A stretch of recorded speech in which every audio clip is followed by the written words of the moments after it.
때때로 우리에겐 어둠이 필요하고 침묵과 휴식이 필요합니다.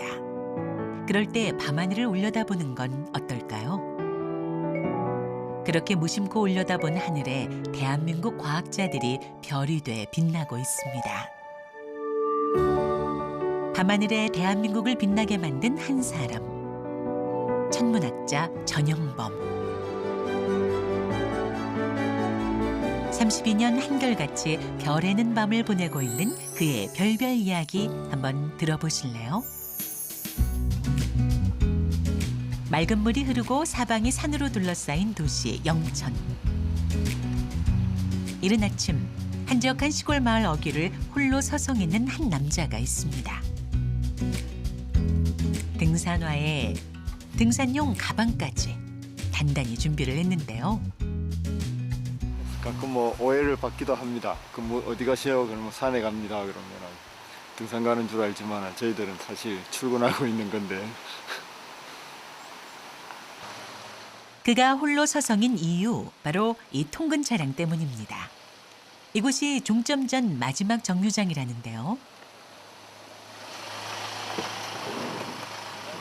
안녕하세요. 이상민 씨 오늘 안 와요? 영천 시내에서부터 10명 남짓한 직원을 태워 1시간을 달려왔지만 앞으로 30분은 더 가야 한다네요.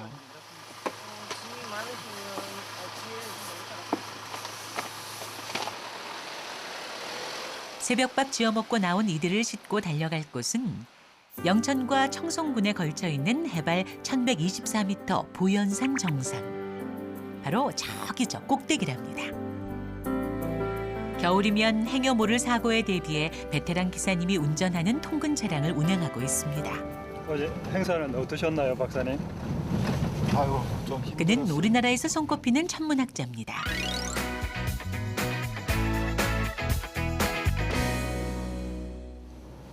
위치가 해발 몇 미터인 거죠? 천문대 위치는 1100m 정도 됩니다. 1100m. 예. 어떻게 보면 가장 높은 곳으로 출근하시는 분들이네요. 그런 셈이죠. 차로 올라가는 걸로 치면은. 고불고불한 길을 따라 한참 올라가 도착한 산 중턱. 도로에 쌓인 눈뿐 아니라 곳곳에 쓰러진 나무들까지. 출근길이 참 쉽진 않습니다.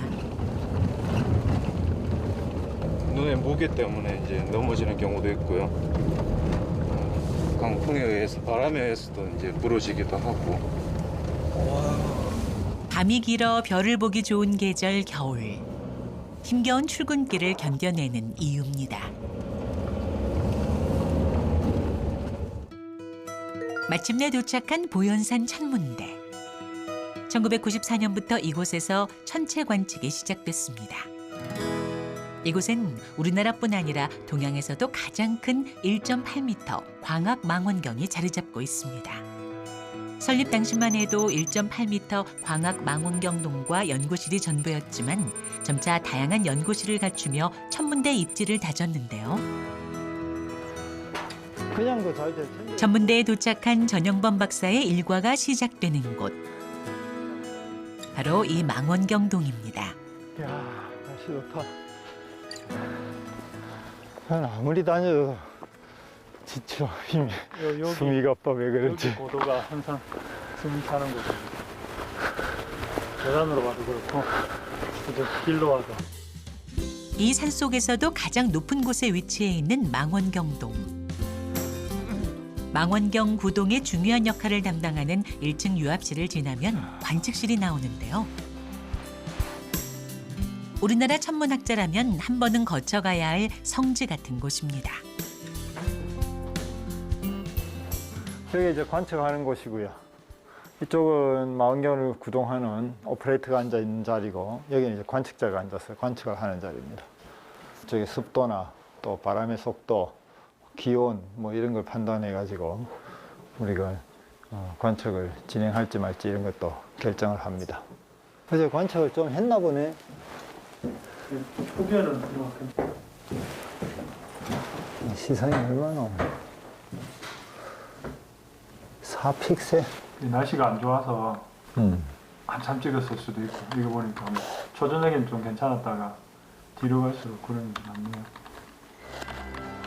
보현산 천문대의 역사와 함께 32년을 이곳에서 보낸 전영범 박사. 그는 가장 많은 천체 사진을 찍은 천문학자로도 유명한데요. 그의 천문 사진은 교과서에 실리기도 했답니다. 그리고 그의 또 다른 업적 중에 하나가 바로 120여 개의 소행성을 발견한 것입니다. 국제천문연맹의 까다로운 검증을 거쳐 한글 이름을 붙였다는데요.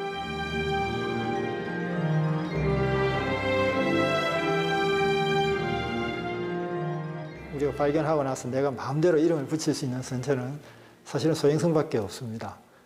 그래서 고민하던 중에 그 당시에 이제 우리나라 과학자 명예의 전당이라는 곳에 헌정돼 있는 과학자 이름을 연대순으로 붙이자. 그래서 제일 먼저 이름을 부여한 분이 이제 최무선이었죠. 한국을 빛낸 과학자로 명명하는 것은 사실 쉽지 않은 일이었습니다. 하나의 소행성으로 인정받기까지 적게는 3년에서 많게는 5년까지 추적 관찰을 해야 했기 때문이죠. 소행성은 한 번 찾아서 되는 게 아니니까 그 소행성을 확인하고 궤도를 결정하는 데 있어서는 한 몇 년이 걸리거든요. 한 3년 이상 걸리니까 꾸준함이죠. 예, 꾸준함. 그 뭐 지루한 작업일 수도 있고요. 예, 그게 뭐 열정이 없으면 그런 일을 할 수 없죠. 별에 대한 무한 열정 때문일까요? 망원경 점검까지 직접 나서는 박사님. 이곳에선 뭐 하나 그의 손을 거치지 않는 것이 없습니다. 자, 가봅시다. 이것이 바로 국내 최대 1.8m의 주경을 갖춘 광학 망원경입니다. 프랑스에서 들여올 당시 우리나라의 자연 조건에 맞지 않아 관측을 할 수 없었다는데요. 이에 굴하지 않고 보현산 천문대원들은 핵심 기술들을 직접 보완하며 이 망원경을 완성했습니다. 요 속에 1.8m 주경이 들어 있습니다. 1.8m 오목거울 인쇄입니다. 이게 이제 빛을 모아서 요 위쪽으로 조그만 거울로 또 빛을 보냅니다. 부경에서 다시 빛이 반사돼 가지고 뒤로 옵니다. 다시 뒤로 오면은 저기 지금 붙어 있는 관측 장비에 빛이 닿는 거죠. 그럼 저기서 이제 사진을 찍거나 뭐 여러 가지 일을 하게 됩니다. 1.8m 주경의 천체의 빛을 모아 부경에 보낸 뒤 다시 1.8m 주경 뒤에 부착된 측정 장비로 빛을 보내 데이터를 만드는 광학 망원경. 분광기, CCD 카메라 등 다양한 측정 장비로 천체 데이터를 만들어냅니다. 현재 이 망원경을 통해 소행성 탐사뿐 아니라 외계 행성과 블랙홀, 그리고 변광성에 대한 연구가 활발하게 진행되고 있는데요. 사정이 이렇다 보니 1년에 2번 관측 제안서 심사를 통과해야만 이 망원경의 사용 시간을 받을 수 있습니다. 오늘이 바로 1년에 열흘 정도 주어지는 박사님의 광학 망원경 사용 첫날. 그러니 직접 점검에 나서지 않을 수 없겠죠. 30K 내리는데 3일이나 걸린다고? 예, 3일 전에 냉각을 시작해야 충분히 원하는 온도까지 가서 안정적으로 유지하고 있다가 기기 교체할 때 그 순간에만 온도가 조금씩 상승하는 한 10도 별의 온도 변화를 통해 변광성을 알게 해주는 적외선 카메라도 빼놓지 않고 꼼꼼하게 준비합니다. 이게 우리 적외선 카메라입니다. 네, 이걸 이제 다시 사용하기 위해서는 사전에 냉각을 한 2, 3일 동안 해야 됩니다. 이번엔 또 어떤 별을 만나게 될까? 행복한 기대로 설렌다는 박사님.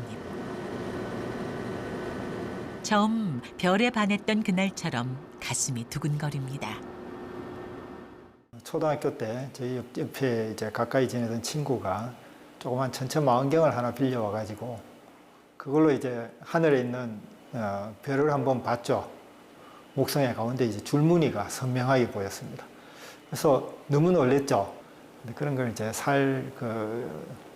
여건은 안 되고 뭐 돋보기를 하나 사고 또 초점이 아주 짧은 현미경에서 쓰는 아이피스를 하나 붙여가지고 휴대용으로 조그맣게 마치 이제 해적들 옛날 해적선에서 길게 뺏어 보는 쭉 뺏어보는 그런 망원경을 제가 하나 만들어 봤죠.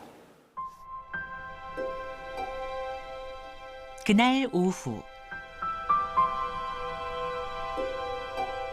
날씨가 하수상합니다. 급기야 눈까지 내리기 시작하는데요. 전체 관측에서 망원경만큼이나 중요한 것이 바로 날씨. 기상 변화뿐 아니라 습도까지 알맞아야 한답니다. 과연 어둠이 오기 전 이 눈이 멈춰줄까요? 1년을 기다린 순간. 그러나 하늘이 쉽게 허락하지 않습니다. 이러면 지금 예보상으로 봐도 지금 한 당분간은 관측을 포기해야 될 것 같은 그런 날씨입니다. 이게 조금 더 기온 내려가서 이게 얼어붙기 시작하면은 이제 문제 여러 가지 다른 문제가 또 생기기도 합니다. 돔이 안 열린다거나 그래 진짜 관측을 못하는 그런 안 좋은 일이 생길 수도 있는데 그냥 비만 오고 말면 좋겠습니다.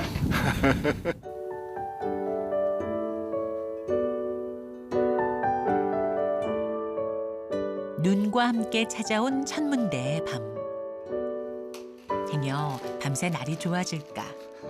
퇴근을 반납하고 홀로 남은 박사님. 허전한 속을 달래기엔 라면만한 것이 없죠. 밤에 관측을 못하는 날이 거의 3분의 2거든요. 그러다 보면은 저녁 때 밤에는 이제 생각나는 게 뭐가 있겠습니까? 심심하니 맨날 라면 생각만 하고. 보현산 천문대에서 보낸 세월이 32년. 이쯤 되면 변덕스러운 날씨에 익숙해질 만도 한데 그게 말처럼 쉬운 게 아닙니다.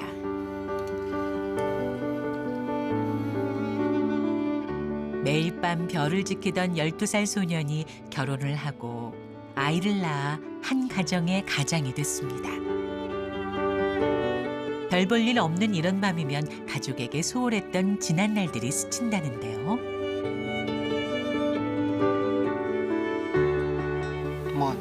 아이들 클 때 제가 연구소에 매여 있으면서 많이 신경을 못 쓰는 점은 있죠. 제가 제 연구한답시고 매달려 있고 애가 힘들 때 집사람이 애를 둘 다 업고 병원도 다니고 그런 걸 못하고 그래서 집사람한테는 애를 키울 때 그 고생한 그거에 대해서는 제가 항상 미안한 마음을 갖고 있죠.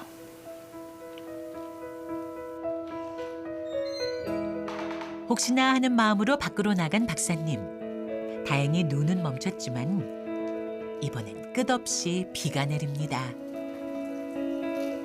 오늘은 이쯤에서 관측을 포기해야 할 것 같네요.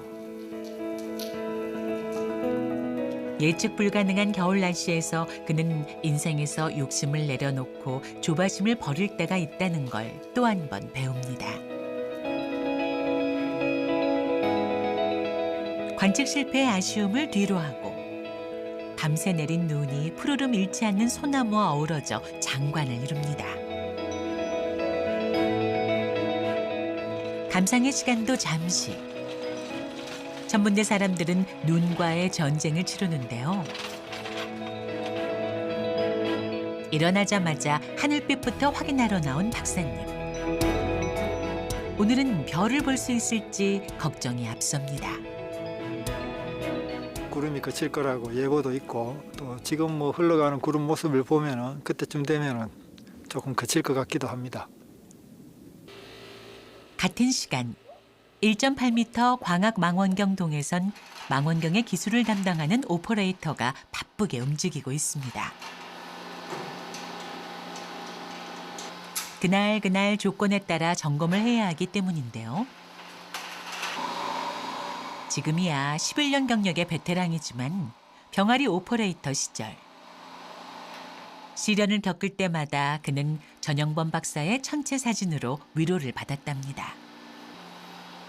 그래서 전 박사님의 관측이르면 더더욱 신경을 쓰게 된다네요. 앞과 뒤의 균형인 거죠. 그래서 이제 뒤쪽이 무거우면 이렇게 올렸을 때 뒤로 확 쳐져 버리고요. 그다음에 앞쪽이 무거우면 망원경 앞으로 이렇게 내려오거든요. 근데 이제 망원경 균형이 중요하기 때문에 이제 가운데에 적당히 올 수 있도록 이제 조정하는 그런 일을 하고 있는 거죠. 또다시 해가 저물고 보현산 천문대에 밤이 찾아왔습니다. 만전을 기하고 있는 오퍼레이터 형일 씨. 그의 섬세한 손길 하나하나에 1.8m 광학 망원경이 별빛을 찾아 움직입니다. 과연 오늘은 별을 볼 수 있을까요? 드디어 하늘이 열립니다. 이제부터 온전히 우주의 시간인데요. 스드라가 지금 찍을 수 있겠지? 수드라요.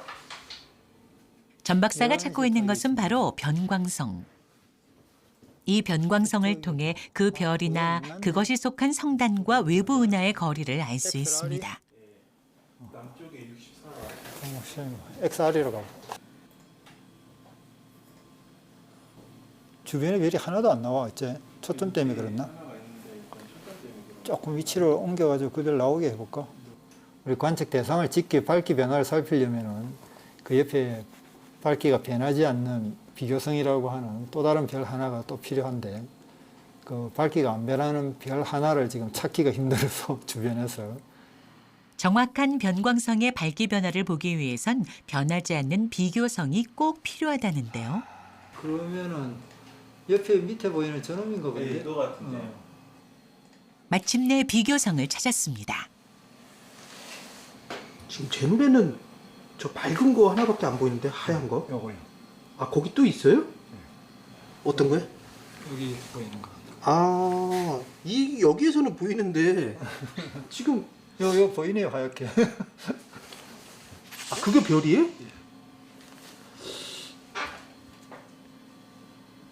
대개 뭐 한 500광년에서 예, 뭐 멀게는 한 1000광년 또 우리 구상성단이나 이런 집단에 속해 있는 것들은 아주 멀어서 거의 뭐 한 10,000광년 떨어져 있는 그 모습을 볼 수는 있는데 너무 어둡기 때문에 육안으로는 사실 또 그렇게 관측 자체가 쉽지는 않습니다.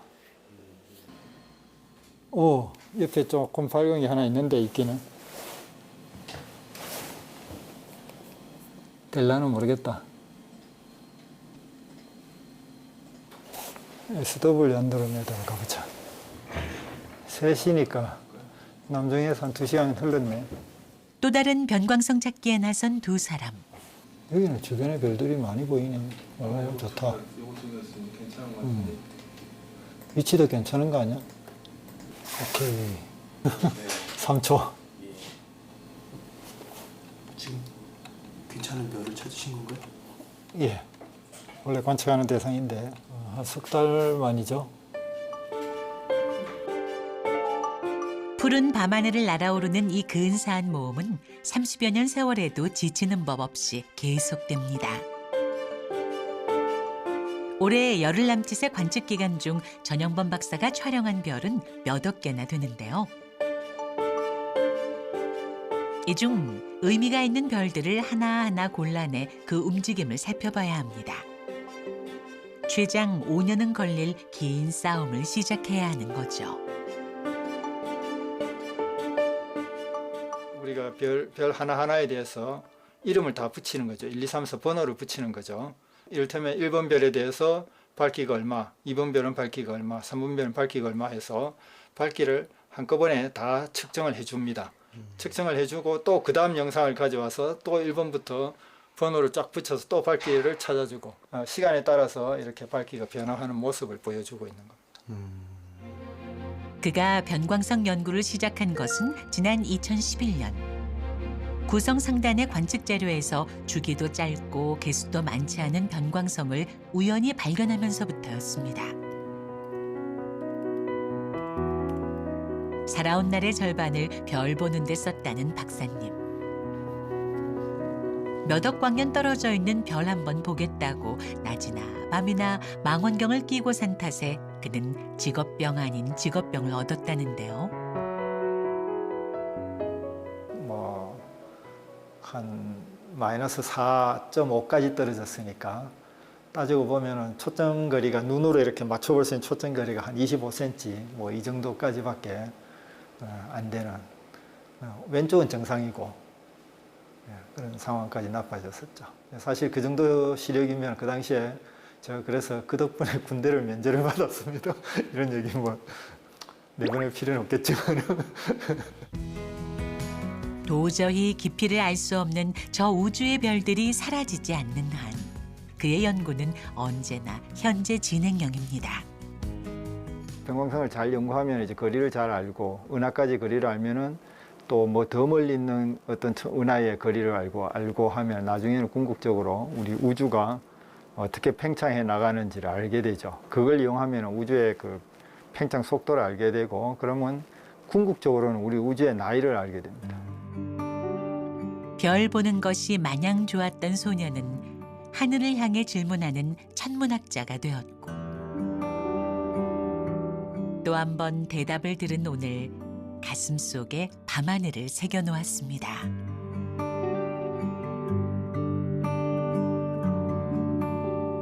대전에 위치한 한국천문연구원. 이곳에서 아주 특별한 행사가 열렸습니다. 천문학을 좋아하는 100여 명의 사람들과 지식을 나누는 소중한 시간인데요. 고연산 천문대에서 변광 천체 탐색 연구를 하고 계시는 전영범 박사님께서 강의를 하실 예정이고요.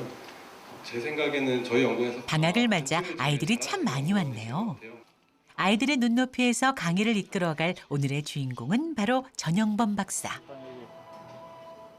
그래도 천문학은 사실 일반인들 특히 이제 학생들이 어떤 미래의 꿈을 키우는데 아주 영향을 많이 줄 수 있기 때문에 우리는 이런 일반 강연이나 대중과의 만남을 사실 자주 해야 된다고 생각을 합니다. 다들 전영범 박사님께 박수 한번 부탁드립니다.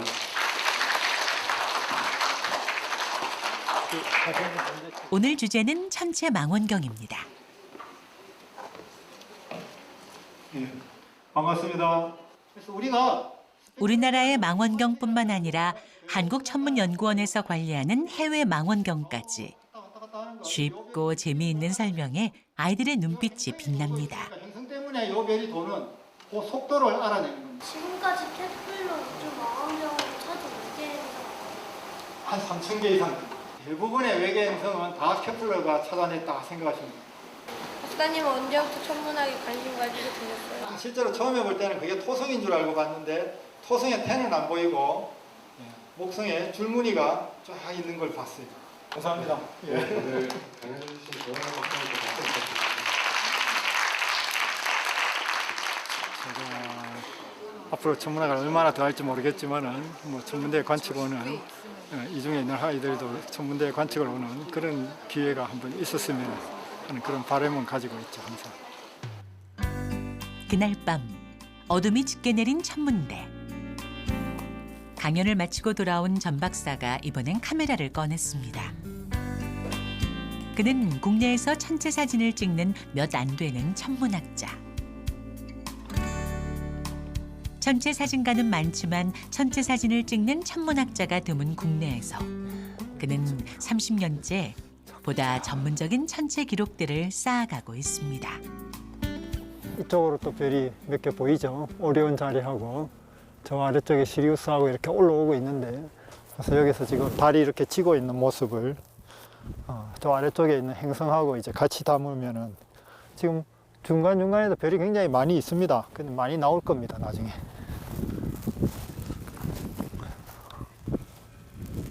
오늘 밤도 별빛이 빛나는 추억으로 남았습니다. 달의 위치가 별바라기로 살아온 30여 년. 밤하늘을 올려다보며 자신이 받았던 위로와 응원이 당신의 것이 되길. 오늘 밤에도 그는 별 하나의 추억을 담고 별 하나의 꿈을 잇고 별 하나의 우주를 읽고 있습니다. 저는 그냥 과학이 그냥 생활이라고 생각합니다. 그래서 별을 보는 것도 생활이고, 그래서 과학도 생활이고, 생활 자체를 별을 보고 그걸 통해서 과학을 이해하고 뭐 이런 그 자체가 그냥 저한테는 생활인 거죠.